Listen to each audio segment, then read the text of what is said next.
kesempatan, diberikan kesehatan oleh Allah Subhanahu wa taala, diberikan kita keinginan untuk tafaqquh fid din, may yuridillahu bi khairin yufaqihuhu fid din.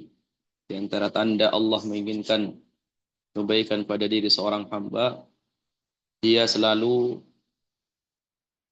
ada keinginan dan mau belajar agama Allah Subhanahu wa taala. Dan semoga apa yang kita laksanakan hari ini termasuk di dalamnya, dengan kita dimudahkan oleh Allah untuk bisa tafaqquh fiddin, itu sebagai tanda Allah Subhanahu wa taala menginginkan kebaikan pada diri kita. Allahumma amin. Baik jemaah sekalian dirahmati oleh Allah, semoga Allah bisa memberikan manfaat dan kita bisa mudah mengambil manfaat dari goresan pena Imam Besar Ibnu Taimiyah rahimahullah dalam kitab Al-Ubudiyah. Baik, kemarin kita sudah sampai ke pembahasan terakhir terkait dengan firman Allah, fa innahum la yukadzibunaka walakinna adh-dhalimina bi ayatillahi yajhadun. Maka Ibnu Taimiyah melanjutkan setelah dia membahas bahwa seluruh makhluk itu mengakui tentang kerububiyahan Allah Subhanahu wa taala.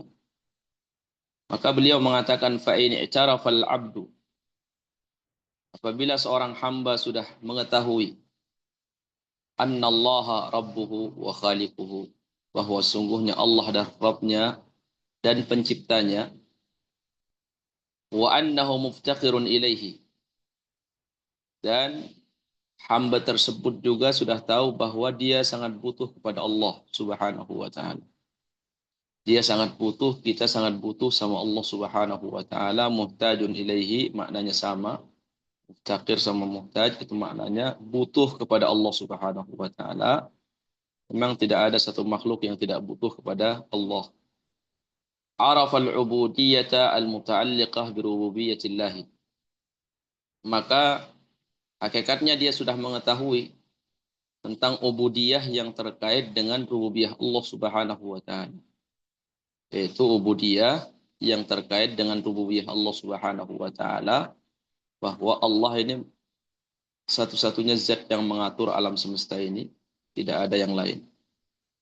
Wa hadzal abdu yas'alu rabbahu wa yatadarra'u ilaihi wa yatawakkalu alaihi. Hamba ini, yaitu tentunya kepada kita semua, hamba ini memohon kepada Allah, wa yatadarra'. Yatadarra' itu permohonan dengan memperlihatkan dan menampakkan kebutuhan dan kehinaan kepada Allah Subhanahu wa taala. Wa yatadarra'. Hamba setelah dia tahu bahwa dia sangat butuh kepada Allah Subhanahu wa taala, maka dia memohon. Dia memohon, dia keluarkan semua bentuk permohonannya, kemudian dia tampakkan semua kepada Allah betapa butuhnya dan hinanya dia di hadapan Allah Subhanahu wa taala. Kemudian wa yatawakkalu alaih. Hamba tersebut kemudian tawakal kepada Allah, bersandar kepada Allah Subhanahu wa taala. Tawakal ini amalan hati. Ya, bukan amalan zahir, bukan amalan lisan. Ya, amalan hati, ada di dalam hati seorang hamba. Ya, tawakal bersandar kepada Allah Subhanahu wa taala, terkhusus ketika sebab yang diharapkan dari makhluk itu sudah buntu, maka hatinya selalu yakin bahwa dia punya Allah Subhanahu wa taala, sebagaimana Allah Subhanahu wa taala berfirman di dalam Al-Qur'an Al-Karim, dzalika bi anna Allaha maulal ladzina amanu. Hal itu disebabkan karena Allah itu penolong orang-orang beriman. Orang beriman bergembira karena mereka punya Allah Subhanahu wa taala. Wa annal kafirina la maula lahum. Orang kafir tidak ada yang menolong mereka. Tidak ada zat yang menolong mereka. Kemudian beliau mengatakan, lakin qad yuti'u amrahu wa qad ya'sihi wa qad ya'buduhu ma'a dzalika. Namun sebagai seorang hamba yang sudah disifati oleh Allah dengan penuh kelemahan, ya, khuliqal insanu dha'ifa, manusia diciptakan memiliki sifat lemah. Di antara bentuk kelemahannya, qad yuti'u amrahu. Terkadang dia taat kepada Rabb-nya. Dia terkadang taat kepada Allah. Wa qad ya'sih, juga terkadang bermaksiat kepada Allah Subhanahu wa taala. Wa qad ya'buduhu ma'a dzalika. Bahkan terkadang saking lemahnya kita ini, terkadang kita campur. Ya, di waktu yang sama kita beribadah kepada Allah, di waktu itu juga kita bermaksiat kepada Allah. Atau dengan kata lain, ya, dia beribadah kepada Allah, juga dia bermaksiat kepada Allah Subhanahu wa taala belum bertaubat. Terkadang terkumpul pada dirinya yaitu pahala sama dosa. Oh, beribadah tapi juga di waktu yang sama dia bermaksiat kepada Allah Subhanahu wa taala. Dan itu bisa terjadi seseorang beribadah kepada Allah di waktu yang sama bermaksiat kepada Allah Subhanahu wa taala. Nah, satu contoh misalkan dia beribadah dengan menggunakan baju orang lain tanpa izin, namanya ghosab. Ya, itu maknanya dia beribadah kepada Allah di waktu yang sama dia bermaksiat kepada Allah Subhanahu wa taala. Atau dia sholat di tempat ada kuburannya misalnya. Di waktu yang sama dia beribadah juga melakukan hal yang haram, yaitu beribadah di tempat yang dilarang kita untuk melaksanakan sholat di dalamnya. Wa qad ya'budu syaitana wal asnam. Terkadang dia menyembah setan dan asnam, yaitu berhala. Kalau ini tentu ini hanya fokus atau khusus kepada orang yang tidak beriman kepada Allah Subhanahu wa taala. Jadi beliau ini hanya masih membahas terkait dengan kebutuhan hamba secara umum kepada kerububihan Allah Subhanahu wa taala terhadap pemeliharaan Allah Subhanahu wa taala. Nah, hamba ini sekalipun dia yakin bahwa tidak ada yang bisa mengatur, tidak ada yang bisa ngasih rezeki kecuali Allah Subhanahu wa taala, terkadang taat kepada Allah, terkadang bermaksiat kepada Allah. Kadang dicampur adukkan. Bahkan ada sebagian menyembah setan. Syaitan wal asnam. Adanya menyembah berhala. Padahal di waktu yang sama dia tahu dia hanya butuh kepada Allah Subhanahu wa taala. Kata Ibnu Taimiyah rahimahullah, wa mithlu hadhihi al-ubudiyah, penghambaan, ya, penghambaan seperti ini yaitu hanya mengakui tentang kerububihan Allah Subhanahu wa taala, dan ini diakui oleh seluruh makhluk atau seluruh umat manusia bahwa kita butuh kepada Allah. Wa mithlu hadhihi al-ubudiyah la tufarriqu baina ahli al-jannati wan nar. Kalau ubudiyah penghambaan seperti ini itu tidak akan membedakan antara ahli surga dengan ahli neraka. Jadi bukan ubudiyah, bukan penghambaan seperti ini yang akan memisahkan antara seorang hamba dari ahli surga sama ahli neraka. Karena ini ubudiyah umum, ya, yaitu terkait dengan rububiyah Allah Subhanahu wa taala. Wala yasiru bihar rajulu mu'minan. Dan keimanan ini tidak membuat seorang beriman di hadapan Allah Subhanahu wa taala. Kama qala ta'ala, "Wa ma yu'minu aktsaruhum billahi illa wa hum musyrikun." Dan tidaklah ada yang beriman, tidaklah beriman kebanyakan dari mereka kecuali melakukan kesyirikan kepada Allah Subhanahu wa taala. Ya, Allah menyebutkan bahwa banyak manusia ini beriman kepada Allah tapi melakukan kesyirikan. Melakukan kesyirikan. Di waktu yang sama melakukan kesyirikan. Nah, di sini ulama rahimahullah terkait dengan ayat surah Yunus ayat 106. Ini ada yang menafsirkan dengan dua penafsiran. Penafsiran pertama itu Allah Subhanahu wa taala menegur bahwa banyak orang yang beriman kepada rububiyah Allah Subhanahu wa taala, yaitu orang kafir.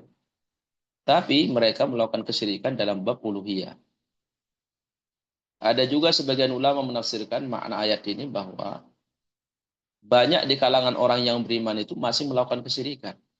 Banyak masih di kalangan orang beriman itu masih melakukan kesyirikan. Yaitu orang yang beriman kepada uluhiyah Allah Subhanahu wa taala, bukan kepada rububiyah ya. Kalau rububiyah tadi sudah disebutkan. Jadi penafsiran yang kedua, banyak orang yang beriman masuk Islam ini kata Allah masih melakukan kesyirikan.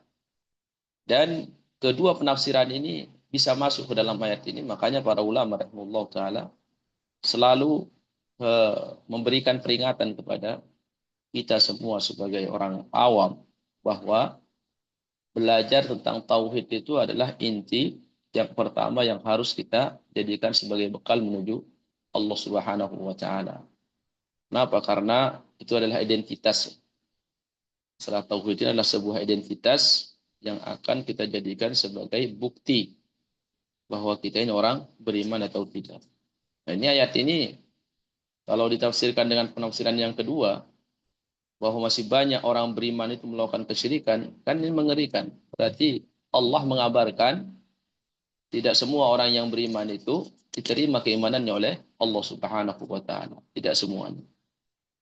Apalagi disebutkan dalam hadis yang sahih di hadis Anas bin Malik radhiyallahu anhu di Sahih Bukhari bahwa ada yang disebut oleh Nabi sallallahu alaihi wasallam ketika Nabi diperintahkan oleh Allah untuk mengeluarkan orang beriman yang dimasukkan ke dalam neraka, maka terakhir kali Nabi mengatakan kepada Allah, la yabqa fin nari illa man habasahul Quran. Ya Allah, tidak ada lagi yang tersisa di dalam neraka kecuali yang ditahan oleh Al-Quran. Yaitu kata ulama mereka yang hidupnya kekal di dalam neraka. Jadi di dunia dia dianggap orang beriman sama manusia, namun hakikatnya di hadapan Allah tidak diakui keimanannya. Ini yang kita khawatirkan. Ya. Kita saat wafat, ada orang yang wafat, ya, diurus jenazahnya seperti pengurusan jenazah orang beriman.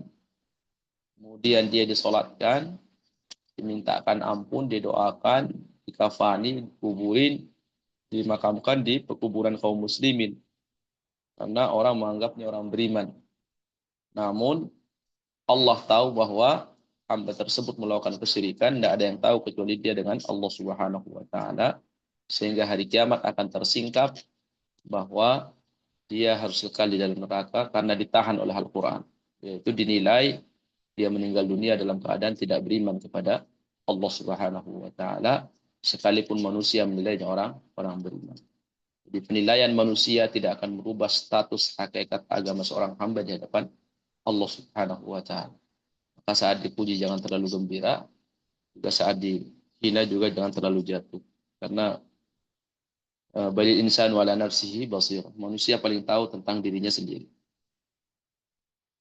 Kita lanjutkan ke kata Ibnu Taimiyah, fa innal musyrikina kanu yuqirruna anna Allah khaliquhum wa raziquhum wa hum ya'buduna ghairahu. Karena sungguhnya orang musyrik itu mengakui bahwa Allah pencipta mereka, yang memberikan rezeki kepada mereka, tapi di waktu yang sama mereka menyembah selain Allah Subhanahu wa taala. Dan itu ditegaskan oleh Allah di dalam Al-Qur'an surah Az-Zumar ayat 38. Wa la in sa'altahum man khalaqas samawati wal arda la yaqulunna Allah. Andaikan kamu menanyakan kepada mereka, wahai Muhammad, siapakah pencipta langit dan bumi, maka mereka akan tanpa ragu mengatakan Allah. Wa qala ta'ala, kemudian ditegaskan lagi oleh Allah di dalam surah Al-Mu'minun. Qul limanil ardu wa man fiha in kuntum ta'lamun. Katakanlah, siapakah yang memiliki bumi dan siapakah yang memiliki semua apa yang ada di bumi. In kuntum ta'lamun. Jika kalian mengetahui. Sayaquluna lillahi. Maka mereka pasti menjawab semua milik Allah. Qul, katakan kepada mereka, wahai Muhammad, afala tadhakkarun. Kenapa kalian tidak mengingat, tidak mau berfikir? Qul fa'anna tusharun. Kenapa mereka dipalingkan dari menyembah Allah Subhanahu wa taala? Wa katsirun mimman yatakallam fil haqiqati wa yashhadu hadhihi al-haqiqah. Dan banyak orang yang membahas tentang sebuah hakikat, ya, hakikat alam semesta ini, dan mereka menyaksikan sendiri tentang hakikat alam semesta ini bahwa mereka ini Ibnu Taimiyah membahas tentang apa? Pembahasan orang-orang yang membahas tentang hakikat alam semesta ini. Ya, mungkin orang-orang astronom, ya, atau orang-orang barat, orang-orang kafir yang memang fokus membahas tentang alam semesta. Mereka ini setelah dalam penggalian mereka terhadap alam semesta ini, puncaknya mereka mengetahui bahwa hakikat alam semesta ini ada pencipta. Itu dari penelitian yang mereka tahu. Wahiyal haqiqatul kauniyah, yaitu hakikat tentang alam semesta.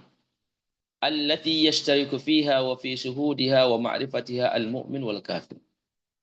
Di mana kesaksian hakikat alam semesta ini diakui dan diketahui oleh semua manusia. Baik orang beriman, orang kafir. Ini milik Allah Subhanahu wa taala. Wal barru wal fajir. Ya, orang yang taat, pelaku dosa sama tahu, mengakui bahwa ini adalah milik Allah alam semesta ini. Wa iblisun mu'tarifun bihadhil haqiqah. Iblis sekalipun itu mengakui hakikat alam semesta ini milik Allah. Wa ahlun nar, bahkan ahli neraka. Bahkan ahli neraka. Qala iblis, qala rabbi fa'anzirni ila yaumi yub'atsun. Iblis mengatakan rabbi anzirni. Kalimat Rabb itu berarti pengakuan dari orang yang berkata bahwa Rabb itu, bahwa alam semesta ini milik Allah Subhanahu wa taala, dia yang mengatur. Maka iblis pun mengatakan ya Rabb. Wa qala Rabb rabbi fa'anzirni. Wahai Rabbku, anzirni, berikan aku umur yang panjang, abadi sampai hari yub'atsun, sampai hari kebangkitan. Memohon kepada Allah.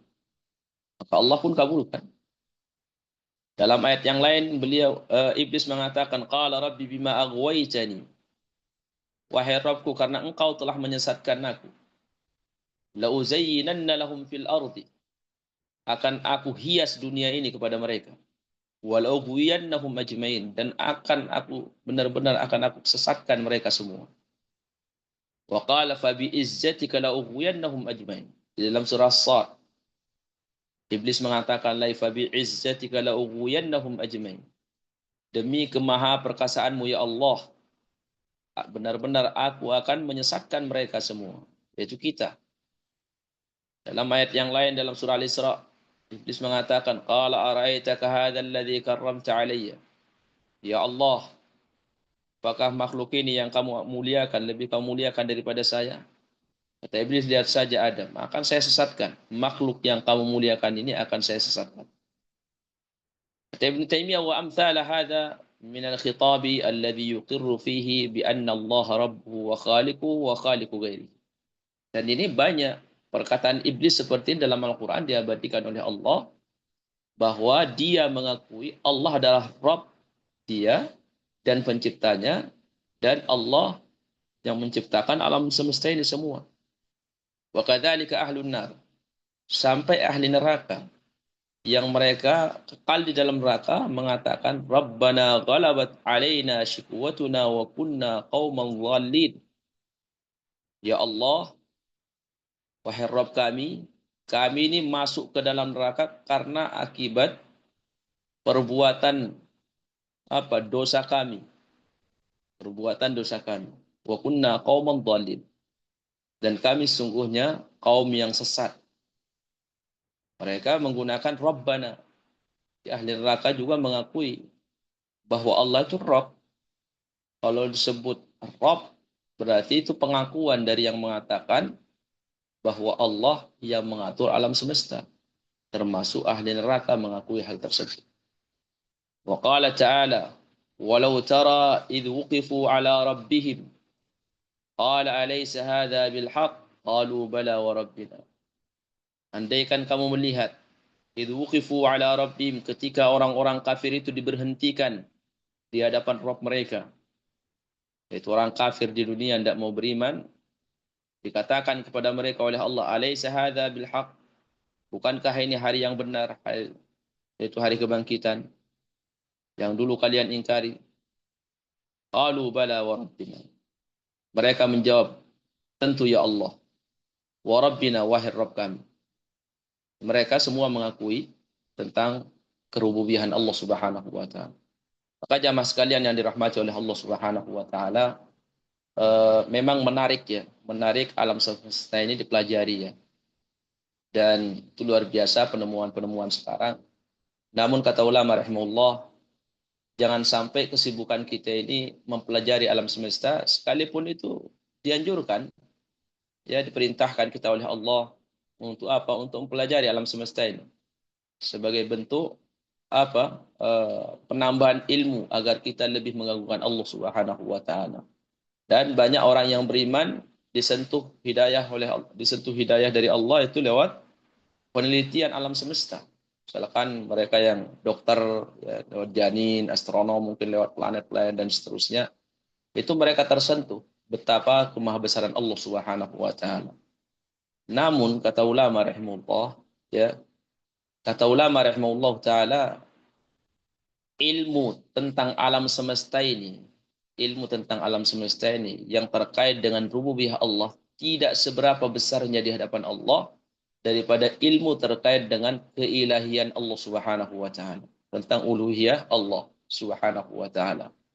Makanya kita di dunia ini kalau mau belajar, maka habiskan waktu untuk mempelajari yang terkait dengan uluhiyah Allah, jangan terkait dengan rububiyah. Kalau alam semesta ini terkait dengan rububiyah, misalkan keajaiban, sekarang kan banyak kita dapatkan siaran keajaiban tentang penciptaan lalat, keajaiban tentang seekor nyamuk, menciptakan seekor nyamuk, keajaiban tentang alam semesta, keajaiban tentang ciptaan bumi, keajaiban tentang lautan dan seterusnya. Ya itu bagus, ya dan menarik memang untuk digali. Tapi yang jauh lebih daripada itu adalah itu ilmu tentang uluhiyah Allah Subhanahu wa taala. Makanya para ulama dari dulu itu tidak pernah tertipu. Ya seindah apapun penemuan tentang alam semesta ini, mereka tidak terlalu tertipu. Kemudian hari mereka itu habis untuk menggali itu, tidak. Tapi mereka tetap fokus kepada apa? Ilmu yang terkait dengan uluhiyah Allah Subhanahu wa taala. Kenapa? Karena itu lebih besar. Dan itu yang lebih membahayakan apabila seorang jahil terhadap uluhiyah Allah. Jadi kalau kita jahil tentang kerububihan Allah, misalkan tentang kemahabesaran Allah, keajaiban Allah dalam penciptaan lalat, tahu janin dan seterusnya, kita tidak tahu rinciannya, di situ Allah meletakkan kemahabesarannya. Itu tidak terlalu berbahaya bagi kita. Ya. Yang berbahaya itu apabila kita jahil tentang uluhiyah Allah Subhanahu wa taala. Dan ini yang ingin ditekankan oleh Ibnu Taimiyah rahimahullah. Faman waqafa 'inda hadhihi al-haqiqah wa 'inda syuhudiha. Maka barang siapa yang menemukan hakikat penciptaan alam semesta ini dan dia sudah menyaksikan walam yaqum bima umira bihi min al-haqiqati diniyah, tapi dia tidak mau melaksanakan perintah yang terkait dengan hakikat agama ini, tentunya ini mengarah kepada uluhiyah ya.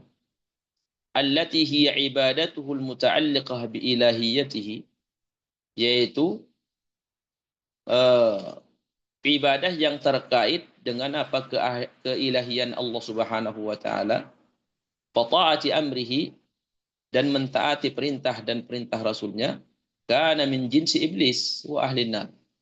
Maka ini nanti akan sama masuk kelompok iblis sama ahli neraka. Jadi ilmu apa yang kita banggakan? Ya, yang kita banggakan sekalipun itu dibenarkan oleh syariat, ilmu yang terkait dengan alam semesta ini bangga kita menguasainya, kita bisa mendalaminya, paham ini, paham itu, ya, paham segala-galanya terkait dengan alam semesta ini. Namun pada akhirnya Allah Subhanahu wa taala melihat ilmu tentang keilahian Allah tidak dia dalami.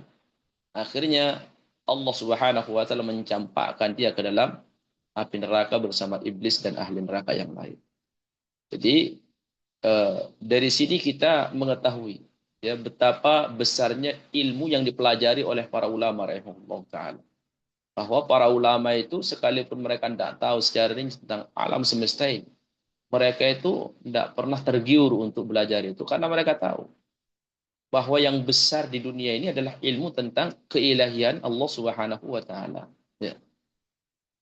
Wa in dhanna Wa in dhanna ma dzalika annahu min khawas awliya'illahi. Sekalipun dia mengira bahwa dia termasuk wali-wali Allah Subhanahu wa taala yang tingkat level tinggi. Ya. Ya kan perkiraan dia yang mengira diri, dia mengatakan dirinya wali. Dulu tidak ada sahabat mengatakan diri mereka wali. Ya, tidak ada. Tapi kekinian ini semakin muncul. Saya ini wali, ini keturunan wali. Nah ini yang tidak pernah kita dapatkan. Wal'iyadzubillah, justru seseorang itu semakin menjadi wali Allah Subhanahu wa taala akan semakin berat dia mengatakan dirinya wali. Ya, kalau seorang itu sudah berani mengatakan dia itu wali, keturunan wali, nah itu sudah tanda bahwa apa? Bahwa itu ada kecacatan, ada ketidakberesan di dalam diri dia dan di dalam agama dia. Karena semakin orang itu naik ininya tingkat ibadahnya di sisi Allah, soalnya semakin tawadhu. Dan perkataan mengatakan saya wali, keturunan wali itu adalah kiber dan kesombongan. Maka di sini ditegaskan oleh Ibnu Taimiyah, karena di zaman Ibnu Taimiyah ini banyak yang mengaku seperti ini. Mengaku dirinya wali. Wa in dhanna ma'a dzalika annahu min khawasi awliya'illah. Sekalipun dia mengaku dia itu wali-wali Allah tingkat level tinggi. Wa ahli al-ma'rifah wa tahqiq, dan mengklaim bahwa mereka ini ahli ma'rifah wa tahqiq, ya. Ahli ma'rifah yaitu orang-orang yang level ma'rifat sudah sampai kepada ma'rifah sama hakikat. Nah, ini Ibnu Taimiyah sudah mulai menyindir tentang orang-orang sufi, ya. Nah, ini orang-orang sufi ini aneh ilmu mereka. Ilmu mereka ini yaitu tadi lebih banyak kepada kerububihan Allah Subhanahu wa taala yang dipelajari. Banyak ada namanya ya, al-iktisyaf, kalangan mereka itu, ya, istilah-istilah iktisyaf di mana sebagian alam gaib sudah disingkap sama mereka, diperlihatkan oleh Allah. Wal iyadu billah. Dan Allah menyatakan tidak ada yang mengetahui hal yang gaib di dunia atau di bumi kecuali Allah Subhanahu wa taala, dan diperlihatkan oleh Allah kepada sebagian rasulnya yang dia kehendaki. Pada sebagian rasulnya yang dia kehendaki. Nah, ini kalau kita perhatikan orang-orang sufi itu, ya, mereka itu lebih banyak kepada berbicara masalah hakikat alam semesta, ya, alam semesta. Tapi terkait dengan agama tentang uluhiyah Allah jarang mereka sentuh. Kayak di sini Ibnu Taimiyah menyinggung, sekalipun mereka ini mengaku orang yang sudah sampai kepada tingkat ma'rifat, hakikat, alladzina yasqutu anhumul amru wan nahyu asy-syar'iyyan. Ya, yang dengan klaim itu karena mengaku dirinya sudah sampai kepada tingkat ma'rifat sama hakikat, akhirnya muncul madarat yang besar. Yaitu apa? Dan itu mata rantai, ya. Bahwa kalau sudah sampai kepada tingkat ma'rifat sama hakikat, maka gugurlah kewajiban perintah dan larangan bagi mereka. Dan ini banyak, ya, saking bahayanya, luar biasanya tentang ilmu ini. Saya pernah menyaksikan sendiri itu bagaimana dulu di Sudan itu ada orang sufi, dia itu mengaku ilmu-ilmu yang lain lah, macam-macam. Dia mengaku bahwa syekhnya itu mengetahui alam jagat raya ini semua. Bahkan dia meyakini bahwa alam jagat raya dikendalikan oleh syekhnya yang sudah meninggal dunia, gurunya yang sudah meninggal dunia. Itu pada saat itu kita datangi di rumah salah satu ikhwan di sana di Sudan bersama Syekh Musa'ad, ya. Mungkin kalau antum pernah dengar Syekh Musa'ad ahli hadis Sudan, bahkan ahli hadis dunia, ya. Dan saking tawaduknya beliau, subhanallah.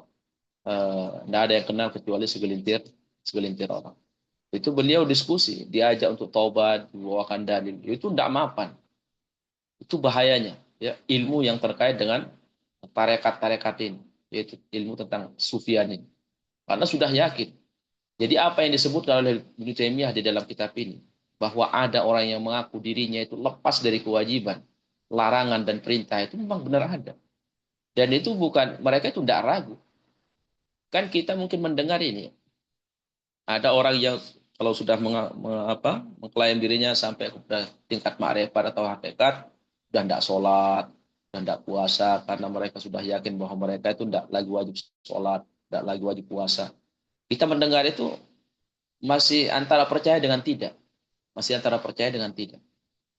Ya, saya secara pribadi juga mendengar orang seperti ini dulu sering dengar. Tidak percaya saya kalau mereka itu yakin keguguran itu gugur dari mereka. Kewajiban sholat lima waktu gugur. Ya mungkin mereka itu sekedar ya main-main dalam batin saya. Begitu saya menyaksikan bagaimana Syekh Musa'ad ini diskusi dan diajak orang itu taubat, saya yakin dipenuhi dengan rasa ya keanehan ya, penuh tanda tanya. Kok bagaimana seorang hamba yang hina ya dengan ilmu tertentu sampai kepada tingkat yang dia klaim tingkat ma'rifah dan hakikat, dia yakin dia tidak lagi wajib untuk melaksanakan sholat lima waktu, puasa, sudah gugur. Itu saya saksikan sendiri di depan mata, dia tidak mau taubat. Lebih ngeri lagi dia mengklaim guru dia itu mengendalikan alam semesta. La ilaha illallah. Jadi apa yang disampaikan oleh Ibnu Taimiyah benar. Dan mereka itu yakin luar biasa. Ada orang seperti itu. Ketika mereka sudah yakin sampai kepada makrifat dan hakikat, udah tidak melaksanakan lagi sholat lima waktu. Makanya Ibnu Taimiyah bilang di sini, sudah gugur kewajiban bagi mereka dan larangan, meninggalkan larangan, melaksanakan perintah itu sudah gugur, tidak wajib lagi. Karena yang wajib itu orang yang masih level syariat seperti kita-kita. Alhamdulillah. Kalau hakikat memang seperti ini, kita berdoa kepada Allah semoga kita tidak disampaikan kepada tingkat hakikat ya dan makrifat. Kalau pada ujungnya akan meninggalkan perintah dan larangan Allah Subhanahu wa taala, semoga kita tidak sampai kepada hakikat seperti ini. Kita batas syariat saja. Beliau kana min asyarri ahli kufri wal ilhad. Orang seperti ini orang yang paling buruk, orang kafir yang paling jelek dan ateis yang paling jelek. Kalau ateis itu kan mereka tidak mengakui Tuhan ya. Mereka tidak ada Tuhan, tidak ada dalam pencipta yang menciptakan ini tidak ada. Ini buruk, tapi yang lebih buruk lagi adalah orang yang berangkat masuk Islam, mengakui keilahian Allah, kemudian pada level tertentu gugur, ya, gugur kewajiban yang Allah berikan kepada dia itu gugur. Ini kata Ibnu Taimiyah lebih buruk daripada asli orang kafir dan asli orang ateis. Ateis memang dari awal tidak mengakui ada Tuhan. Begitu juga orang kafir tidak mengakui apa mereka wajib untuk beribadah kepada Allah memang dari awal. Ini dari dalam masuk masalahnya, ya dilewati syariat Nabi SAW, kemudian sampai pada puncak tertentu keluar dari syariat itu sendiri. Ibnu siapa itu? Imam Bukhari rahimahullah taala dalam Kitabul Iman, dalam kitab sayanya mengatakan babu man kariha ya'uda fil kufri ba'da an qadahu Allah min kama yakrahu an yuqdhafa fil nar. Bab kebencian orang yang diselamatkan oleh Allah dari kekufuran. Dia benci, khawatir untuk kembali lagi kepada kekufuran itu seperti takutnya dia apabila dimasukkan ke dalam api. Di sini di dalam hadis yang disebutkan oleh Anas bin Malik radhiyallahu anhu bahwa tiga perkara yang apabila ada pada diri seorang hamba maka dia akan merasakan lezatnya iman. Ya, halawatul iman. Salah satunya adalah orang yang senantiasa takut terjatuh ke dalam kekufuran setelah diselamatkan dia oleh Allah dari kekufuran tersebut. Seperti takutnya dia apabila dia dimasukkan ke dalam api, ya api dunia. Para ulama rahimahullah ta'ala menyebutkan bahwa orang yang hidupnya dari awal soleh, ya, kemudian terus soleh, maksudnya tidak pernah dalam masa hidupnya itu masa-masa gelap, ya, atau masa-masa setahun, 2 tahun, sampai 3 tahun, itu maksiat terus itu tidak pernah. Ya. Tidak pernah jauh dari Allah sejauh orang-orang lain. Yaitu terjaga dari kecil sampai dewasa. Kemudian tiba-tiba suatu saat terjatuh ke dalam maksiat. Itu masih lebih ringan daripada apa? Daripada orang yang dia awalnya pelaku maksiat, kemudian taubat kepada Allah, kemudian kembali kepada maksiat itu bahaya. Itu disinggung oleh Nabi SAW. Kenapa? Karena orang seperti itu sudah merasakan pahitnya maksiat. Nah, begitu juga orang yang pernah kafir, kemudian beriman kepada Allah, kemudian tiba-tiba jatuh ke dalam kekufuran, itu bahaya. Kenapa? Untuk kembali kepada kebenaran itu sulit. Makanya di situ disinggung oleh Allah, oleh Nabi SAW, di antara sifat yang akan mendatangkan kelezatan iman dari 3 perkara itu adalah orang yang diselamatkan oleh Allah dari kekufuran, dari kemaksiatan, dikasih dia pintu taubat oleh Allah, kemudian setelah dia kasih pintu taubat oleh Allah, dia khawatir terus, takut dia jangan sampai dia terjatuh lagi ke dalam hal yang sama karena sudah merasakan pahit.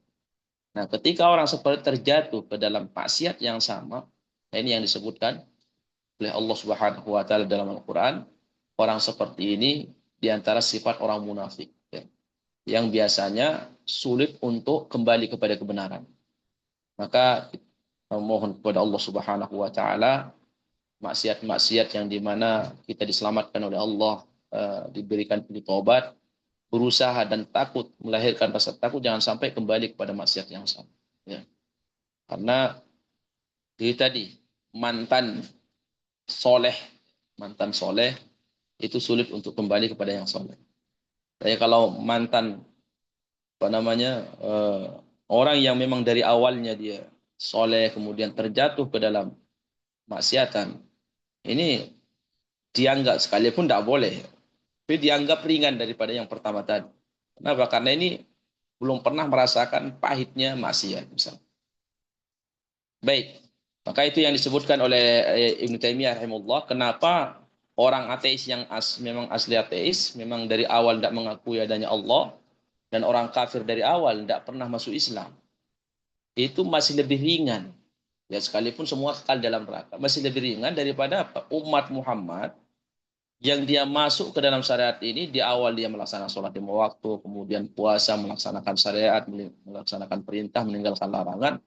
Pada tahapan tertentu, malah dia tinggalkan, dia keluar kepada kufuran. Maka beliau mengatakan di sini, kana min asyarri ahlil kufri wal ilhad. Ini orang kafir, orang ateis lebih dahsyat keburukannya kata Ibnu Taimiyah daripada ateis asli dari awal dan orang kafir dari awal. Itu lebih dahsyat orang yang pernah masuk Islam, pernah beriman, kemudian keluar dari agama Islam itu sendiri. Kenapa dia lebih buruk disebutnya oleh Ibnu Taimiyah? Karena dia merasakan nikmatnya Islam. Dia merasakan nikmatnya Islam, bagaimana dia tinggal. Baik. Za'amuhum anna min awliyaillahi man taskhutu anhu takalifu syariah. Jadi pengakuan atau klaim mereka, itu kelompok yang lebih buruk ini, ada wali-wali Allah yang mereka tidak kena lagi ke kewajiban syar'i. Wa man dhanna anna al-khadira wa ghairahu saqata anhumul amru li musyahadati al-iradati wa nahwi dhalik. Dia mengatakan di sini, barang siapa yang mengira atau meyakini bahwa Khidir ini diperselisihkan oleh ulama rahimahullah ahli tafsir, apakah dia seorang nabi atau dia hanya hamba yang saleh. Karena di dalam Al-Quran tidak disebutkan tentang nubuah, isyarat kepada kenabian dia. Begitu juga di dalam hadis tidak ditemukan hadis yang sahih Nabi mengatakan Khidir itu seorang nabi. Cuma dia hanya disebutkan namanya Khidir. Barang siapa yang mengaku bahwa atau meyakini bahwa Khidir atau yang lainnya itu tidak kena kewajiban perintah limusyahadatil iradah, ya, karena mereka sudah sampai pada level musyahadah. Syahadatul iradah itu maksudnya sama dengan orang yang sudah sampai kepada tingkat ma'rifat, ya, atau hakikat. Wa nahwi dzalik atau yang lainnya, kana qawlu hadza min syarri aqwalil kafirin billahi wa rasulih. Maka ucapan mereka ini itu lebih buruk daripada ucapan orang kafir kepada Allah dan Rasul. Hatta yadkhula fin naw'is tsani. Hatta yadkhula fin naw'is tsani min ma'na al-'abdi. Sampai dia nanti masuk kepada kelompok yang kedua dari makna hamba. Jadi Ibnu Taimiyah mengatakan orang yang mengaku bahwa Khidir, ya, keluar dari syariat Allah Subhanahu wa taala sudah tidak kena kewajiban. Itu lebih buruk perkataannya dan keyakinannya daripada orang kafir asli. Sampai kapan? Sampai dia taubat kepada Allah dan dia mau kembali kepada makna abdun yang kedua. Karena makna abdun yang pertama tadi itu terkait apa? Terkait tentang kerububihan Allah. Yaitu penghambaan seorang hamba terkait pengakuan mereka bahwa alam semesta ini ciptaan Allah. Ini bagian pertama. Kemudian yang kedua, bagian yang kedua itu adalah makna uluhiyah. Ya, ini yang ingin disampaikan oleh Ibnu Taimiyah. Yang punya keyakinan seperti ini harus dicabut. Ya, dia harus cabut dan dia bertobat kepada Allah dan kembali meyakini bahwa selama seorang hamba, ya, selama dia seorang hamba, maka dia harus memiliki makna hamba yang kedua yaitu uluhiyah. Yang ini yang akan membuat dia nanti diakui penghambaannya oleh Allah Subhanahu wa taala. Wa huwal abdu bi ma'nal abid fayakunu abidan lillahi la ya'budu illa iyyah. Yaitu makna yang kedua, yaitu makna uluhiyah. Tidak menyembah kecuali hanya kepada Allah. Wa yuti'u amrahu wa amara rasul wa amra rusulihi. Maka pada makna uluhiyah ini konsekuensinya dia harus taat kepada Allah. Dia laksanakan perintah rasulnya. Dia loyal kepada wali-wali Allah. Loyal kepada orang beriman. Loyal kepada orang-orang bertakwa. Dan memusuhi barak terhadap musuh-musuh Allah Subhanahu wa taala. Wa hadhihi ibadah muta'alliqatun bi ilahiyatihi. Nah, inilah makna ibadah yang terkait dengan ilahiyah Allah.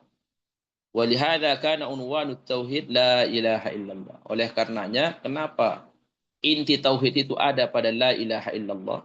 Itu ada pada la ilaha ilah, ya. Jadi tauhid itu intinya ada pada kalimat itu ilah, yaitu mengarah kepada ilahiyah. Bikhilafi may yuqirru bi rububiyyatihi wa la ya'budu. Beda halnya dengan orang yang mengakui rububiyah Allah tapi tidak mau menyembahnya. Au ya'budu ma'ahu ilahan akhar. Atau dia mau menyembah Allah tapi tidak memurnikan ibadah kepada Allah. Ya, dia juga menyembah Allah tapi di waktu yang sama menyembah selain Allah Subhanahu wa taala. Fal ilahu walladhi ya'lahuhul qalbu bikamalil hubbi wat ta'dhim. Makna ilah itu adalah zat yang disembah oleh hati dengan penuh kesempurnaan, dengan penuh kecintaan yang sempurna dan pengagungan yang sempurna. Wal ijlal wal ikram, dan penuh pengagungan dan pemuliaan, wal khaufi wal raja, dan penuh rasa takut dan rasa harap. Wa nahwi dzalik. Wa hadhil ibadah hiya allati yuhibbuha Allahu wa yardaha. Nah, ibadah seperti inilah yang dicintai oleh Allah dan diridhai olehnya. Wa biha wasafal mustafaini min ibadihi. Dan dengannya Allah Subhanahu wa taala mensifati dua hambanya yang dia pilih. Wa biha ba'atha rusulahu. Dan dengan ini juga Allah mengutus para rasul. Di para rasul itu diutus oleh Allah, komitmen mereka ini, tugas utama mereka pada makna ibadah yang kedua, makna hamba yang kedua yaitu ilahiyah. Ya, penghambaan seorang hamba kepada Allah lewat ilahiyah Allah, bukan penghambaan hamba kepada Allah lewat rububiyahnya. Jadi makna ilahiyah inilah yang besar. Ya, makna ilahiyah ini yang besar. Ya, kalau makna rububiyah, ya, penelitian tentang alam semesta, keajaiban tentang penciptaan ini dan itu masuk dalam rububiyah Allah Subhanahu wa taala. Itu sekalipun ada perintah untuk mentadabburi alam semesta, tapi pahalanya tidak sebesar seorang hamba saat dia belajar ilmu tentang ilahiyah Allah Subhanahu wa taala atau uluhiyah Allah Subhanahu wa taala. Wa ammal abdu bi ma'na al-mu'abbad sawa'un aqarra bidzalika aw ankarahu fatilka yashtariku fiha al-mu'min wal kafir. Adapun hamba yang bermakna mu'abbad yang ditundukkan oleh Allah Subhanahu wa taala, ini maksudnya adapun hamba yang bermakna rububiyah, penghambaan lewat rububiyah Allah, entah dia mengakui alam semesta ini ciptaan Allah atau tidak, atau dia mengingkari. Kalau ini orang kafir, orang beriman semua sama, ya. Tidak ada nilai sama sekali. Pokoknya orang kafir mengakui, ada tidak orang kafir mengakui bahwa ciptaan Allah ini yang menciptakan adalah Allah, Allah Subhanahu wa taala yang berhak untuk kita minta sebagai memberi rezeki. Banyak, tapi mereka tidak beribadah. Apakah itu kemudian ilmu mereka bermanfaat? Tidak. Karena itu bukan ilmu yang mulia di sisi Allah Subhanahu wa taala. وبالفرق بين هذين النوعين يعرف الفرق بين الحقائق الدينية الداخلة في عبادة الله ودينه وأمره الشرعي التي يحبها ويرضاها ويوالي أهله ويكرمهم بجنته وبين الحقائق الكونية. Maka dengan kita mengetahui tentang rububiyah dan uluhiyah ini, maka setelah kita mengetahui perbedaannya, maka kita akan mengetahui perbedaan dua ilmu ini. Ya, yu'raful farqu bainal haqa'iqid diniyah, tentang hakikat agama yang masuk di dalamnya ibadah kepada Allah, ya. Kemudian hakikat tentang agamanya, perintah secara syar'i yang diridhai oleh Allah, yang dicintai oleh Allah. Kemudian loyal terhadap pengikutnya, kemudian memuliakan orang-orang yang menyembah Allah, kemudian orang yang dimuliakan oleh Allah dengan surganya, dengan apa? Dengan hakikat kauniyah, dengan hakikat alam semesta, allati yashtariku fiha al-mu'min wal kafir, yang dimana hakikat alam semesta ini orang kafir, orang beriman semua bersekutu di dalamnya. Mereka semua mengetahui hal tersebut. Keajaiban alam semesta, mereka mengetahui semua. Tapi ilmu itu sama sekali tidak bermanfaat di hadapan Allah Subhanahu wa taala. Wal barru wal fajir, pelaku maksiat, ya, orang yang taat kepada Allah, sama. Dalam pengakuan rububiyah ini sama. Allati man iktafa biha wa lam yattabi'il haqa'iqid diniyah kana min atba'i iblis al-la'in wal kafirin bi rabbil alamin. Yang hanya fokus kepada membatasi diri, hanya ingin mengetahui hakikat alam semesta, ya, siapa penciptanya, bagaimana keajaibannya, kata Ibnu Taimiyah. Kemudian dia tidak mau mengikuti hakikat agama yang dibawa oleh para rasul, maka dia bagian daripada kelompok iblis, ya, dan kelompok orang kafir birabbil alamin yang dilaknat oleh Allah Subhanahu wa taala.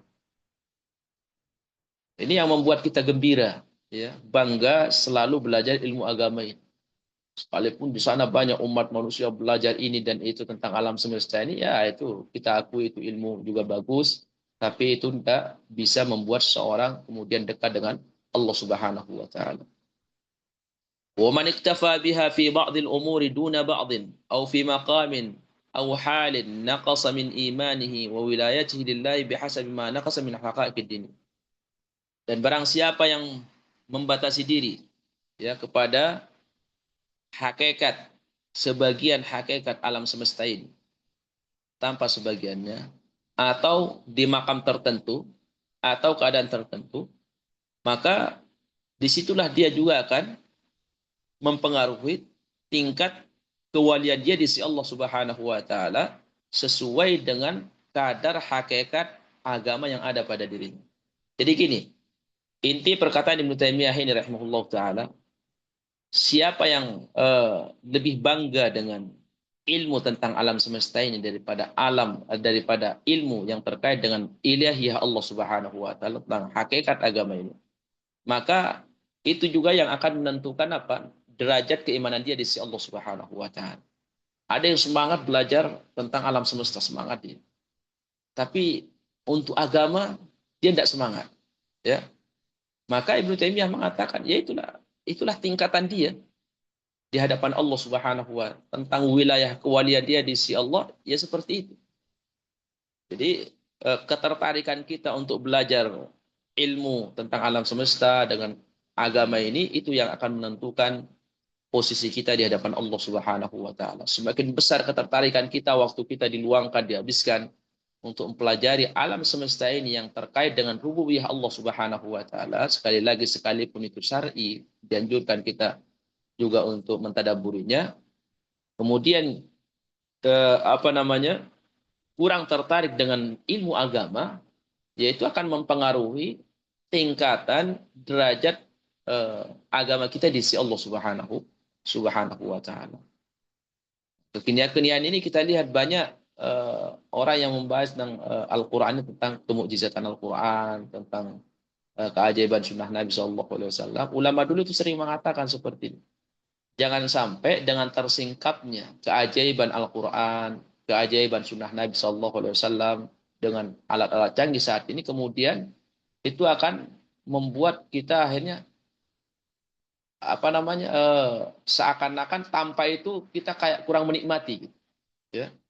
Kalau tidak kesingkap secara secara alam apa namanya secara keilmuan dengan alat sekarang ini tidak ditemukan keajaibannya, seakan-akan kita tidak merasakan nikmat. Ini kata ulama bahaya. Karena orang beriman itu disifati oleh Allah dengan iman dengan yang gaib. Iman dengan hal yang gaib. Makanya ada namanya ibadah, jemaah sekalian dirahmati oleh Allah. Ibadah yang kita ketahui manfaatnya dengan ibadah yang tidak kita ketahui manfaatnya. Itu kata ulama, ibadah yang tidak diakui apa manfaatnya, masih bertanya-tanya pikiran kita, ini apa, kenapa ini, kenapa kita disyariatkan untuk ini. Kita tidak tahu apa manfaat di balik itu. Itu namanya ta'abudiyah. Murni penghambaan kepada Allah, tidak perlu dicari. Ini kata ulama tingkatannya lebih tinggi. Ya, tingkatannya lebih tinggi daripada apa? Daripada kita semangat melaksanakan ibadah itu setelah kita tahu manfaatnya. Contoh misalkan, ada orang yang semangat puasa Daud karena dia tahu itu perintah Allah. Dia tahu itu puasa yang lebih dicintai oleh Allah daripada puasa-puasa sunnah yang lain. Maka dia semangat. Yang memotivasi dia semangat karena dicintai oleh Allah. Ada satu orang, dia tidak semangat untuk melaksanakan puasa Daud misalnya. Tapi dia semangat puasa Daud setelah apa? Setelah ditemukan ternyata puasa Daud itu membuat banyak penyakit terobati misalkan. Akhirnya semangat dia puasa Daud. Dengan ditambah apa? Selain itu syariat, ya, ibadah dicintai oleh Allah, juga ada manfaatnya. Jadi yang membuat dia termotivasi semangat itu, yang pertama itu adalah masalah sesuatu di balik itu, rahasia di balik itu ditemukan oleh akal dia. Jadi ada kepuasan akal dia. Ini kata ulama rahimahullah, itu lebih banyak pahala orang pertama daripada orang kedua. Kenapa? Karena motivasi orang pertama itu murni termotivasi karena perintah Allah dan Rasulnya, dan itu amalan dicintai oleh Allah. Adapun yang kedua ini, dia sudah tercampuri. Jadi dia tercampuri motivasinya itu dengan apa? Selain itu ibadah juga ada manfaat yang lain. Seperti itu. Makanya ulama senantiasa mewasiatkan kepada kita agar ibadah yang kita laksanakan itu berkualitas di sisi Allah. Kalaupun tersingkap suatu saat ibadah yang kita amalkan selama ini tersingkap, ternyata banyak manfaat dunianya dari segi kesehatan dan lain, jangan sampai, ya, jangan sampai itu kemudian membuat apa? Membuat kita terkalahkan semangat yang di awal tanpa sebelum kita ketahui manfaatnya seperti itu. Dan ini yang disinggung oleh Ibnu Taimiyah rahimahullah taala. Jadi jangan sampai kita ini fokus kepada apa? Ilmu yang terkait dengan rububiyah Allah Subhanahu wa taala, sementara ilmu tentang hakikat agama ini kita tidak tertarik atau tidak termotivasi untuk mempelajari. Mungkin kita cukupkan dulu sampai di sini ya, karena paragraf setelahnya ini kan panjang, sementara waktunya sudah sebentar lagi jam 2. Mungkin beberapa pertemuan belum sempat untuk ada pertanyaan. Kita gunakan sisa waktu untuk tanya jawab, sesi tanya jawab. Barangkali ada pertanyaan, saya yakin mungkin masih banyak yang bab dari penyampaian yang masih mengganjal. Baik, silakan jamaah sekalian yang mau bertanya, langsung saja untuk efisien waktu. Baik, jazakallahu khairan wa barakallahu fiik wa sanallahu ilaik atas ilmu yang Allahumma telah amin. disampaikan oleh Barakallahu fiikum. Al-Ustaz Sulaiman. Semoga menjadi ilmu yang bermanfaat bagi kita semua, dapat dipahami, diamalkan, serta didakwahkan. Semoga Allah Ta'ala memberikan hidayah dan taufik pada kita semua. Amin, Amin ya amin, Rabbal. amin ya Rabb. Amin ya Rabb. Kepada jamaah yang ingin bertanya kepada Al-Ustaz, dipersilakan. Tafadhali.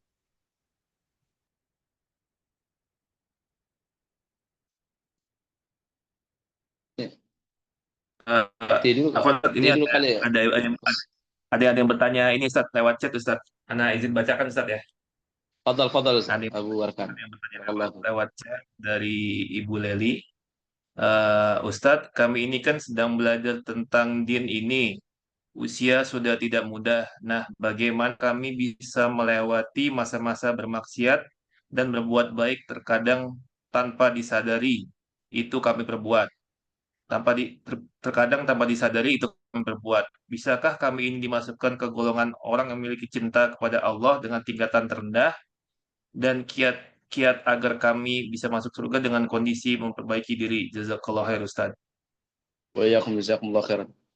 Perlu diketahui jamaah sekalian dirahmati oleh Allah Subhanahu wa taala, beribadah kepada Allah tidak pandang umur, dan harapan kepada Allah juga tidak Allah khususkan kepada umur-umur tertentu atau pada tahapan-tahapan tertentu, tapi Allah memerintahkan kita untuk senantiasa berbaik sangka kepada Allah, memberikan harapan besar kepada Allah di kapan saja selama di qaidil hayat, selama kita masih diberikan kehidupan oleh Allah Subhanahu wa taala, kita semua sama, ya. Kita semua sama. Jadi perlu diketahui bahwa di antara tablis iblis, tablis atau talbis, ya. Talbis atau tablis sebenarnya agak mirip. Kalau tablis pengiblisan, talbis itu perangkap. Talbis iblis itu di antara talbisnya, perangkapnya yang dia pasang pada orang beriman.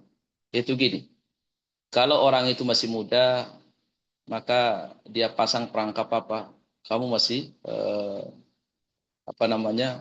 Kamu masih jauh untuk apa? Untuk hidup. Jadi jangan habiskan usia-usia mudamu untuk terlalu serius dengan agama ini. Nah, jadi kita masih dibuai gitu ya. Dengan apa? Dengan jurus masih lama. Kemudian ketika sudah lanjut usia dan waktu-waktu yang kelam, yang silam, itu banyak yang kita buang untuk hal-hal yang tidak bermanfaat atau dalam hal yang maksiat waliyadzubillah. Akhirnya di waktu usia seperti ini kita mau bertobat kepada Allah, ingin memperbaiki diri, nah dihantui lagi sama dia. Kamu ini sebentar lagi umur kamu, ya cobalah, apa kamu ini sehebat apapun kamu sudah tua, kemudian apa namanya tidak lama kamu beramal. Kalaupun kamu sungguh-sungguh beramal, ya paling kamu derajatnya di sisi Allah tidak akan tinggi. Nah ini bisikan sebenarnya, bisikan setan. Jadi setan itu kalau orang masih muda disuruh kita jangan terlalu serius. Kenapa? Jurusnya kamu masih lama hidup. Nanti kalau sudah kita diambang wafat ini ya, di usia tua seperti ini, kita disuruh mikir dengan maksiat yang telah lalu. Sehingga habis waktu kita memikirkan kesedihan yang tidak akan membuat kita kemudian itu naik derajat kita di sisi Allah. Sibuk memikirkan maksiat yang telah lewat, kemudian berpangku tangan, akhirnya tidak beramal. Nah itu bagian dari talbis iblis. Tapi kita harus yakin bahwa Allah Subhanahu wa taala tidak mengenal tempat dan waktu. Selama kita masih hidup, kita punya kesempatan untuk bersaing dengan siapapun sampai dengan orang alim sekalipun. Kita salah satunya yang harus memotivasi kita jamaah sekalian dirahmati oleh Allah, kisah seorang sahabat radhiyallahu anhum ketika beliau ingin menyatakan keislamannya di hadapan Nabi sallallahu alaihi wasallam, datanglah beliau ke Madinah, kemudian dia ingin mempersaksikan dan ingin bersaksi ya bahwa dia sudah masuk Islam. Akhirnya begitu dia datang ke Madinah, maka dia mendapatkan Rasulullah saat itu lagi mau berangkat perang. Maka karena dia belum masuk Islam, tapi baru ada keinginan masuk Islam, maka dia bertanya kepada Rasulullah, "Ya Rasulullah, Muslim am ujahid?" Ya Rasulullah, apakah saya harus masuk Islam dulu atau boleh saya langsung ikut perang sebelum saya mengucapkan syahadat? Kata Nabi, "Aslim tsumma jahid." Kata Nabi, kamu syahadat dulu, baru setelah itu kamu ikut perang. Karena dia tidak tahu kan, mungkin karena dia mungkin mengira sudah punya niat baik, itu masuk Islam, karena ada di depannya langsung ada peperangan, barangkali sudah bisa langsung ikut perang sebelum mengucapkan syahadat. Kata Nabi, jangan, kamu syahadat dulu. Akhirnya dia syahadat di hadapan Nabi, baru setelah itu kata Nabi, baru setelah itu kamu jihad. Akhirnya setelah dia bersyahadat, belum sempat sholat, belum sempat puasa, belum sempat mengamalkan yang lain, kecuali hanya sekedar apa, amalan perang dan berjalan ke medan perang. Hanya dia ikut perang, kemudian Allah takdirkan dia syahid di situ. Apa kata Nabi? Amila qalilan wa ujira katsiran. Subhanallah. Ya. Dia itu amalannya kecil sedikit sekali, tapi pahalanya dikasih oleh Allah berlipat ganda. Subhanallah. Nah, itu yang seharusnya kita dalam berinteraksi dengan Allah, bertaamul dengan Allah Subhanahu wa taala. Hilangkan pikiran yang sifatnya itu manusiawi, yang sifatnya manusiawi. Kalau manusia, ya kalau sudah kesempatan waktu beramal sedikit, ya hitung-hitungan manusia berarti tidak ada lah itu power kita untuk naik ke derajat yang paling tinggi. Tidak, dalam agama Allah tidak seperti itu. Makanya kita selalu suruh optimis dengan Allah Subhanahu wa taala. Allah yang memberikan pahala dan Allah Subhanahu wa taala yang memberikan kita itu apa derajat yang tinggi. Tidak, bukan manusia. Banyak sahabat yang baru masuk Islam tiba-tiba naik ratingnya ke atas. Kalah orang-orang yang sudah lama masuk Islam. Ya, orang yang baru belajar mungkin bisa mengalahkan orang yang sudah puluhan tahun belajar. Tergantung keseriusan kita dan keikhlasan kita di dalam mengamalkan agama ini. Jadi jangan putus asa.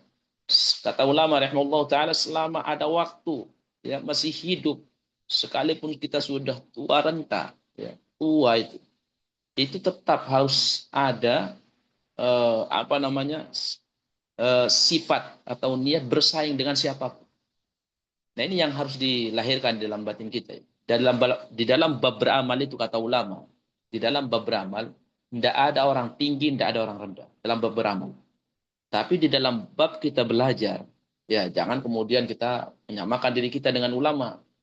Ya kita dalam bab belajar kita tanya kepada ulama, kita bilang ilmu kita rendah, ulama tinggi dalam bab ilmu, ya pengetahuan, memahami mana ayat kita tanya. Ya kita mengalah dalam bab itu. Kita serahkan kepada ulama. Fas'alu ahla dzikri in kuntum la ta'lamun. Tapi tiba saatnya di kancah peperangan yaitu kancah beramal, maka hilangkan semua sifat merasa rendah. Ya, saya bukan siapa-siapa, saya banyak maksiat, apakah saya nanti sampai derajat rendah? Hilangkan semua itu. Ya, karena kita ini bersaing.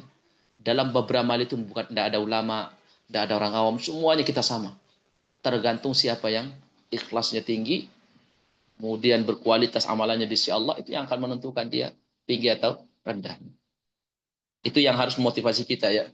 Nah, jadi terkait dengan pertanyaan tadi, hilangkan bisikan-bisikan seperti itu, ikhlas dalam beramal kepada Allah Subhanahu wa taala, hilangkan sifat kerdil di dalam beramal. Ya, saya ini bukan siapa-siapa itu jangan. Tahu Hasan Al-Basri rahimahullah taala mengatakan beliau kalau bangun tidur itu mengatakan seperti ini Hasan Al-Basri. Apakah sahabat Muhammad mengira dia bisa mengalahkan saya dalam beramal? Ini Hasan Al-Basri, ulama tabi'in. Dia ingin motivasi dirinya bahwa dalam bab beramal bersaing dengan sahabat Nabi SAW. Jadi sahabat disaingi. Boleh kita seperti itu. Kita tahu sahabat yang paling afdol, kita saingi dalam bab beramal. Sekalipun kita yakin bahwa sahabat ini, ya kalau sahabat jelas kita yakin dia di atas kita. Tapi orang lain, orang biasa seperti ya selain sahabat, tidak boleh kita mengatakan kita pasti kalah sama dia, itu tidak boleh. Itu namanya kalah sebelum perang. Jadi semangat beramal, rahmat Allah itu luas. Amila qalilan wa ujira katsiran.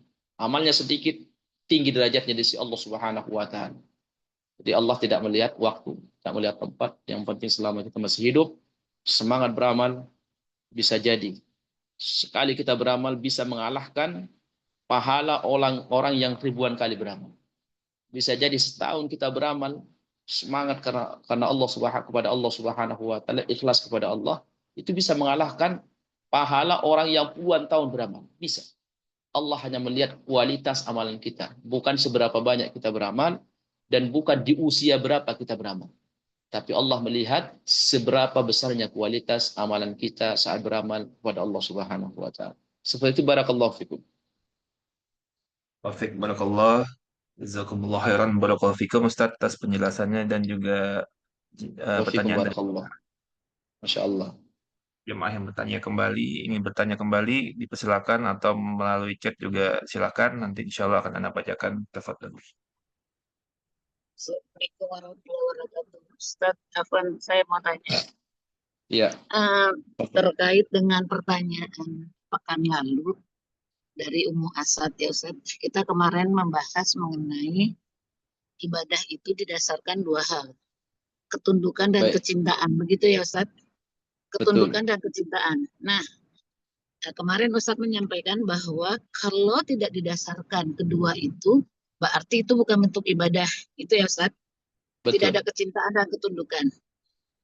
Begini Ustadz, artinya kan ini muhasabah diri nih. Wah, ini saya berlakukan ini bisa termasuk ibadah apa bukan gitu kan Ustadz, muhasabah diri. Iya. Bisakah saya memasukkan Ustadz hadis yang mengatakan bahwa Allah itu mencintai seorang hamba jika dia melakukan hal-hal yang wajib. Itu ya Ustaz, hadisnya ya. Iya, betul. Nah, berarti pada saat saya melakukan ibadah wajib, saya ingat hadis itu, ini bentuk kecintaan saya kepada Allah agar Allah mencintai. Bisakah itu menjadi dasar bahwa bentuk kecintaan dan ketundukan diri saya sebagai hamba kepada Allah menggunakan hadis itu? Artinya bentuk kecintaan dan ketundukan itu kan berdasarkan ilmu ya Ustaz. Betul.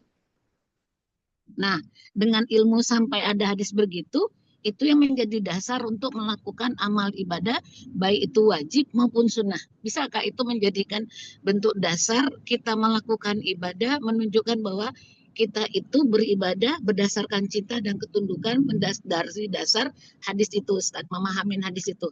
Bagaimana tuh Ustaz penjelasannya? Nah, ya. Jadi dari pemaparan yang sudah disampaikan merujuk kepada perkataan Ibnu Taimiyah, kemudian kita kaitkan dengan pertanyaan tadi, benar, ya. Jadi seseorang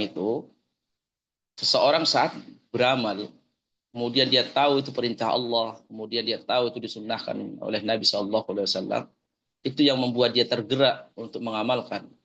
Karena maka ini masuk dalam kategori dia mencintai ibadah tersebut. Mencintai ibadah tersebut berarti cinta kepada Allah Subhanahu wa taala. Makanya di awal kan Ibnu Taimiyah bilang, yaitu ibadah itu adalah segala sesuatu yang dicintai oleh Allah. Untuk mencintai apa yang dicintai oleh Allah, untuk mengetahui apa yang dicintai oleh Allah, apakah kita bisa mengetahui lewat kesimpulan? Tidak bisa. Kita berdasarkan wahyu. Mana dicintai oleh Allah, oh diperintahkan oleh Allah, berarti Allah mencintainya. Maka kesimpulannya, segala sesuatu amalan yang kita amalkan, karena kita tahu Allah memerintahkannya, Allah mencintainya, maka kita mengamalkan karena dasar cinta kepada Allah itu. Karena dasar cinta kepada Allah Subhanahu wa taala, maka itu kita masuk dalam bab mengamalkan sebuah amalan karena didasarkan di atas cinta kepada Allah Subhanahu wa taala.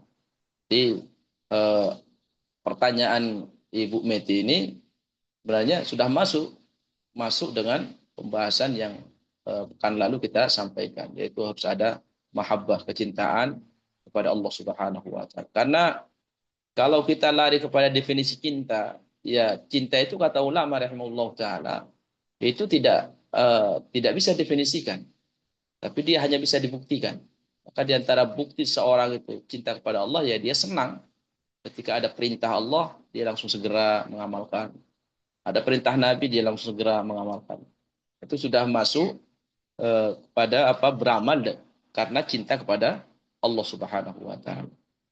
Ya, semoga jawaban saya ini sesuai dengan apa yang ditanyakan oleh Bu Meti.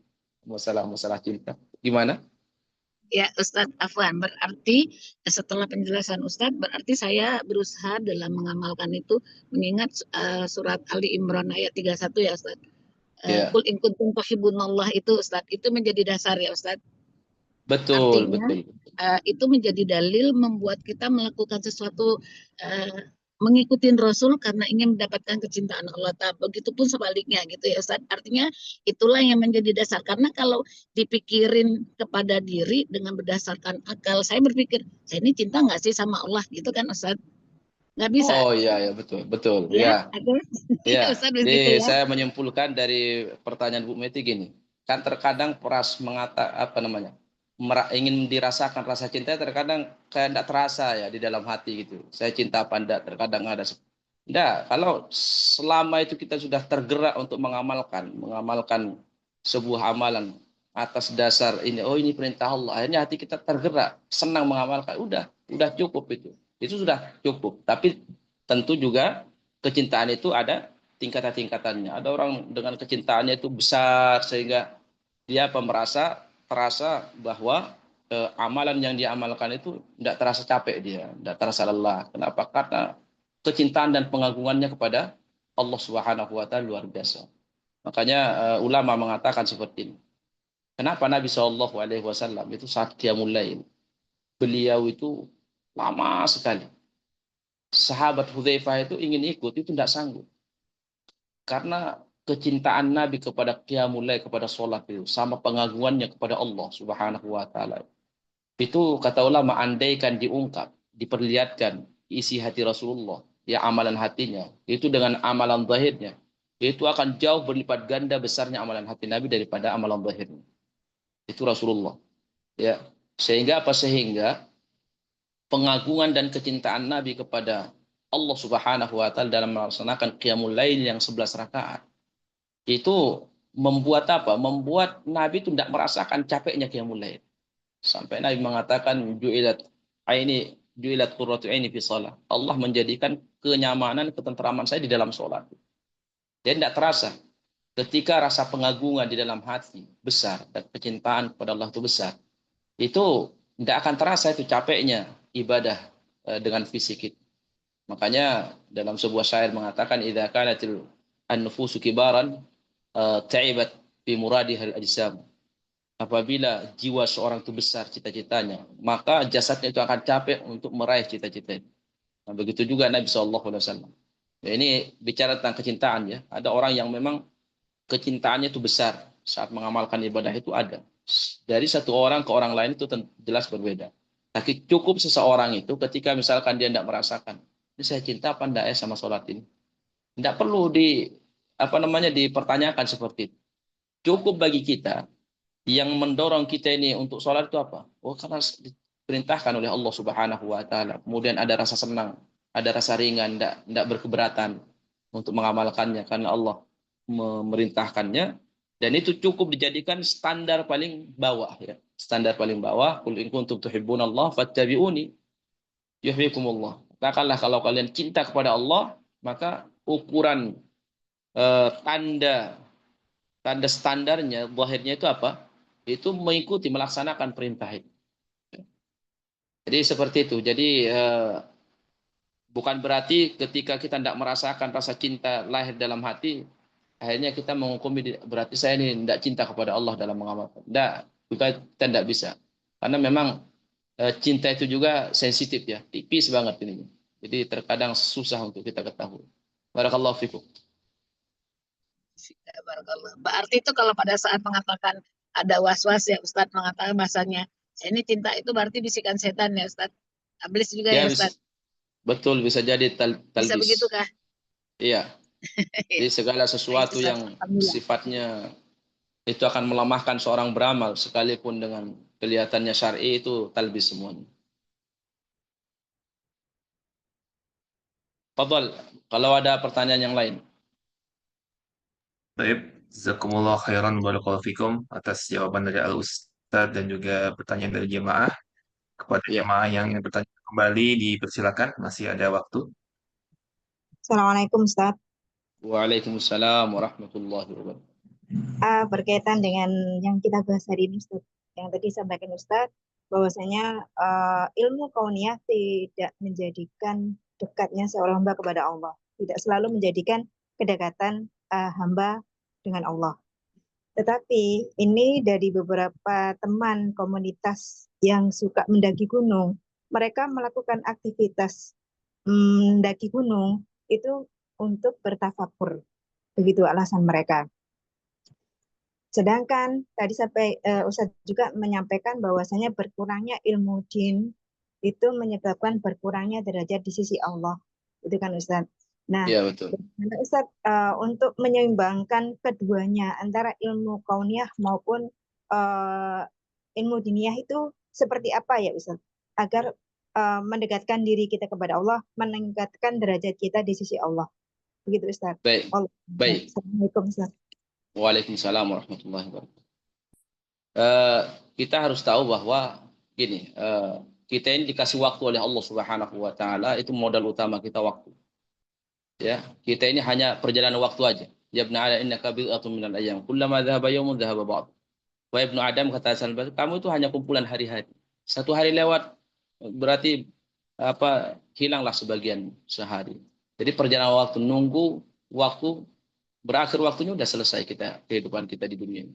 Jadi ulama rahimahullah taala atau apa yang disebut oleh Ibnu Taimiyah tadi, itu dia melihat kepada perjalanannya waktu sebenarnya, perjalanannya waktu, bukan kepada zat daripada ilmu itu sendiri. Contoh misalkan kita dari gunung dapat ilmu ya bagus, dapat ilmu. Ya, kita tidak mengatakan itu tidak akan menambah ini kita kepada Allah, tidak akan menambah kecintaan kita atau pengagungan kita, akan menambah pengagungan kita kepada Allah Subhanahu wa taala. Tapi yang perlu digarisbawahi itu gini, kita daki gunung. Taruhlah ada 2 orang. Satu orang daki gunung dia. Berapa jam dia habis waktunya untuk daki gunung? Karena waktu itu tidak mungkin balik kan. Tidak mungkin terulang kedua kali. Taruhlah 2 jam atau 5 jam misalkan. Satu orang dia itu mempelajari hukum di rumahnya selama 5 jam. Sama-sama dapat kan. Satu orang ini yang yang mempelajari hukum selama 5 jam, dia tahu beberapa hukum dapat, misalkan. Yang mungkin baru dia tahu. Kemudian yang naik gunung ini 5 jam, dia habiskan waktunya untuk tafakur. Akhirnya dia mendapatkan di sana tambah pengagungannya kepada Allah setelah melihat kemahabesaran Allah lewat ciptaannya. Dia dapat pahala di situ kata tafakur. Pertanyaan kita sekarang, siapakah yang lebih banyak pahalanya orang yang daki gunung dengan menghabiskan 5 jam, ya, dengan dia itu setelah sampai di puncak gunung dia mendapatkan ilmu baru atau pengetahuan baru, kemahabesaran Allah tambah pada dirinya setelah melihat ciptaan Allah, dengan pahala orang yang 5 jam belajar itu dia mengetahui hukum-hukum syar'i. Pasti ulama sepakat mengatakan orang yang belajar selama 5 jam dengan mengetahui hukum syar'i, tapi dia tidak habiskan waktunya untuk daki gunung, dan dia tidak menemukan ilmu yang didapatkan oleh orang yang daki gunung itu, yaitu perasaan kemahabesaran Allah lewat ciptaannya itu, lewat melihat gunung, tidak dia dapatkan di situ. Ya, dia hanya mendapatkan kemahabesaran lewat ilmu syar'i. Maka jelas 5 orang yang 5 jam waktu yang digunakan untuk belajar ilmu syar'i jauh lebih besar pahalanya daripada orang mendapatkan ilmu lewat penelitian daki gunung misalkan. Nah, dari sisi seperti itunya cara menyeimbangkannya. Jadi masalah perjalanan waktu. Makanya kita lihat jarang ulama yang daki gunung kan. Bukan berarti daki gunung tidak boleh, bukan. Karena memang itu bagian fasiru fil ard fanzuru. Suruh kita menjelajahi bumi, juga suruh tafakur ya tentang kemahabesaran Allah Subhanahu wa taala. Sanurihim ayatina fil afaqi wa fi anfusihim hatta yatabayyana lahumul haq. Allah akan kami tampakkan kemahabesaran kami pada alam semesta dan pada diri mereka sendiri sampai mereka yakin Allah itu hak, zat yang hak untuk disembah. Jadi para ulama rahimahullah taala itu jarang juga daki gunung. Ya, sampai mereka yang hidup di pegunungan pun tidak ada yang daki gunung tafakur supaya pahala lebih besar. Tapi mereka itu biasa ya refreshing, ya itu biasa gitu kan. Refreshing. Tapi kalau sampai nanti setiap saat dari gunung supaya dapat ilmu di sana dengan melihat keajaiban penciptaan langit dan bumi atau gunungan, ya kemungkinan besar itu yang dimaksud oleh Taimiyah. Kenapa? Karena terbuangnya waktu sementara ilmu yang didapat sedikit gitu. Dan tidak seberapa besarnya pahalanya daripada kita duduk untuk belajar ilmu agama. Sekali lagi bukan berarti kemudian sama sekali kita tidak bisa refreshing atau tidak bisa jalan-jalan, tidak seperti itu. Kita ini kan mempertimbangkan ya, ingin menyaring mana lebih afdolnya. Ya karena bagaimanapun manusia ya tetap kepingin rehat, refreshing, fresh dulu jalan-jalan, itu kembali ke diri masing-masing. Jadi kalau kita bicara keafdolan, maka lebih afdol seorang itu timbang dia daki gunung dapat ilmu di sana dengan lewat tafakkur, kemahabesaran Allah dia dapatkan tambah di dalam hatinya, itu lebih afdol andaikan dia belajar 5 jam, dia gunakan waktu itu untuk belajar.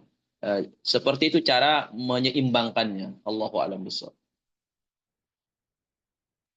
Jazakallah Ustaz. Wa iyyakum jazakumullah khairan. Baik, jazakumullah khairan barakallahu fikum atas jawaban dari Ustadz dan juga pertanyaan dari jamaah. Mungkin tersisa waktu sedikit Ustadz, satu pertanyaan lagi mungkin Ustadz ya. Satu Ya pertanyaan boleh. Itu kembali ke antum pembawa acara. Nah, Ustaz. Bagi Fadal. jamaah yang bertanya kembali, dipersilakan. Jangan banyak bertanya tapi.